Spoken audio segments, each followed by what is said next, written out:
সূচকের সমাধান নম্বর 2, 2 to the power x plus 1 plus 2 to the power x plus 2 equal to 40।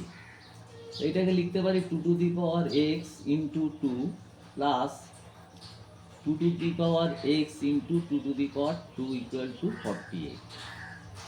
তাহলে এটা হবে 2 to the power 2 into 2 to the power x plus 4 into 2 to the power x equal to 48। তাহলে এটা হবে 4টে আর 2 6 into 2 to the power x equal to হচ্ছে 48। Therefore 2 to the power x equal to হচ্ছে 48/6 और 2 to the power x equal to 8। তাহলে 2 to the পাওয়ার xটাকে 8টাকে লেখা যায় আমরা 2 টু দি পাওয়ার 3 লিখতে পারি। তো এখানে তাহলে নিধান সমান হয়ে গেল, তাহলে ঘাত সমান, সুতরাং x ইকুয়াল টু হচ্ছে 3। এইটাই সমাধান হয়ে গেল।